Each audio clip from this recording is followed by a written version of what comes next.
The Detroit Lions just beat the Packers for the sweep on the season on Thursday Night Football to keep first place in the North and first place in the playoff picture. Start of the game, the Packers deferred and the Lions took the ball 70 yards down the field to take a 7-0 lead. Jameson Williams with a huge catch. Remember when people said he was a bust? He really stepped up last night. 5 catches for 80 yards. Packers had 2 drives in the first quarter and they led to nothing against Detroit's banged up defense, even with DJ Reader leaving with a concussion during the first quarter. Jordan Love was 3 of 7 for 31 yards in the first quarter. Start the second, Jordan Love finds Christian Watson wide open, but Davis is there to force the fumble. Immediately after, Goff finds a tightly contested Laporta making a great catch to make up for his drop, but the Lions are forced to extend the lead to 10. Packers then put together a 65-yard touchdown drive to get on the board. A lot of Packers fans were crying about the refs after last night's loss, but don't forget the interception called back in the end zone on this drive due to an Arnold PI. But J-Mo continued his breakout season. He has over 700 yards on the year. And on 4th and goal, Campbell dropped his nuts as Gibbs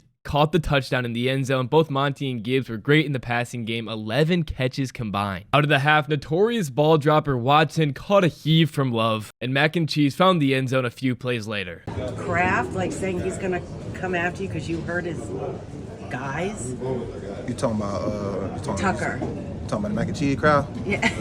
Man, I don't know who that boy is. Right after, Goff forced a throw and it was picked off. It was a pretty bad interception, but it happens to every quarterback. And I wasn't worried afterwards. I was upset, but I know Goff doesn't let those interceptions bother him, and he finished out this game perfectly. A lot of people hate on Goff because sometimes he will throw a bad interception, but so does every other quarterback, and Goff has records for most pass attempts without an interception. After Jacobs punched it into the end zone for his second of the day to give the Packers the lead, the Lions went right back down the field, and Tim Patrick got his first touchdown as a Detroit Lion. Boy, did he have a phenomenal game. 6 catches for 43 yards. Packers rush defense played very well in this game, which I expected from the 8th best rushing defense in the NFL, but during the clutch, Montgomery and Gibbs were able to come up with huge runs, even though Gibbs statistically had his worst game of the season and Monty had one of his. A lot of people are undermining this Lions victory and that they have the best record in the NFL. During the pregame show, everyone was saying the Eagles are a better team. The Lions don't win in big moments. Most Packers fans alluded to penalties being called in Detroit's favor. However, it was very close in the total yardages, and I believe there was lucky,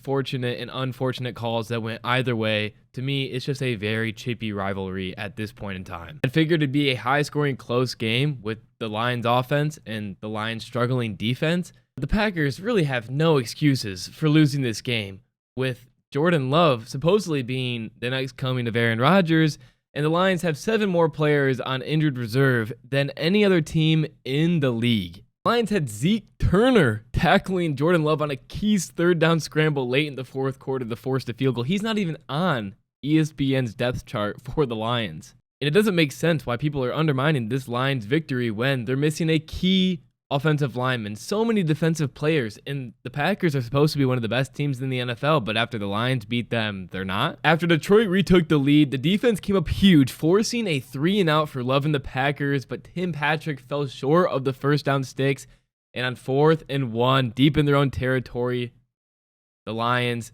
turn it over on downs. Looking at the distance of drives for either team, the Lions had 4 70-yard touchdown drives, while the Packers had a 16 and a 30, the interception and the 4th down turnover.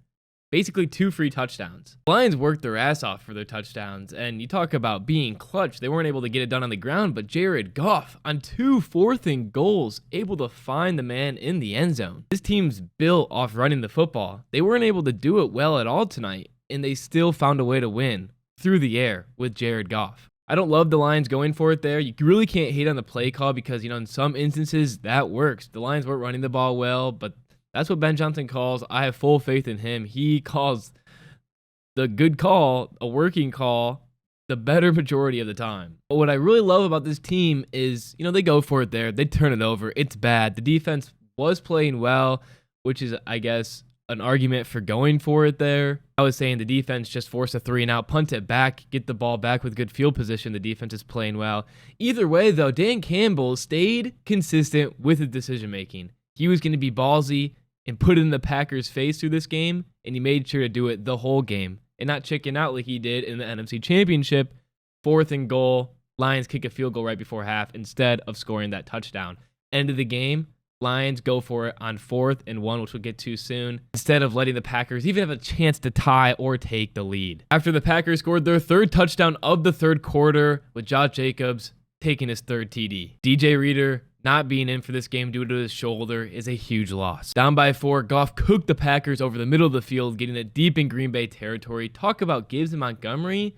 Their play of blocking was phenomenal against the Packers. Both of them had some key blocks, giving Goff a clean pocket, and Tim Patrick found his 2nd touchdown of the day to give the Lions the 3-point lead. The Packers got the ball deep in Detroit territory, but this no-name defense forced a 4th and goal, and the Packers tied the game with just under 4 minutes left. Jameson Williams had his best catch of the year. What a toe tap. Goff worked the Lions down the field once again. And on 2nd and long, St. Brown came up with a huge catch to force 3rd and 1. The Packers wanted the penalty. It would have been a weak call. 3rd and inches. Lions are stuffed. 4th and 1. The Lions go for it. Goff falls down, and Montgomery picks up the 1st down. And Jake Bates sends the Lions to 12 and 1. Dan Campbell's now 9 and 2 in primetime games. Unbelievable. I cannot believe Goff fell down.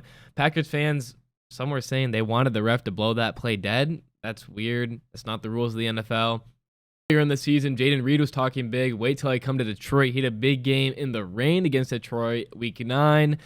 He had nothing. No catches, no receptions, no yards. J-Mo was going at him. They were arguing. It was pretty funny after the game. Matt LaFleur was in an altercation before the game with a flag holder. The fan was probably being annoying, though, but that's pretty funny. LaFleur was visibly upset throughout the game, and week 9 in the rain was furious at his team and how they were performing. The Lions are now 5 and 1 through the last 3 years against the Packers, and have won 6 out of the last 7 against Matt LaFleur. Every year, the games get chippier and chippier. Quay Walker had the flag again. Definitely a flop by Decker, but still hilarious that Walker called for another penalty. Never forget when he left the field crying. Never forget when he pushed a Lions staff worker, or when he just came into the middle of the field during a field goal. It's another gritty win for this Lions team. They find ways to win, and that's what great teams do. Now the Packers are looking like they're going to be the 6th seed, with the 5th seed going to the 10 and 2 Vikings. If that happens,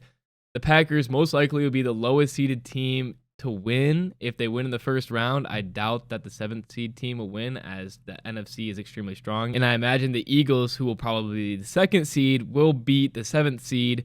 That would match up for a Lions-Packers NFC divisional round playoff matchup, which would be insane. Packers and Packers fans are extremely upset. It's very funny. I was just playing Black Ops 6. This guy was like, Wyatt Gibbs, your clan tag. I was telling him about the Lions, and he said he was a Packers fan and started saying that it was just lucky and how the Packers were just unlucky and how the refs sold the game.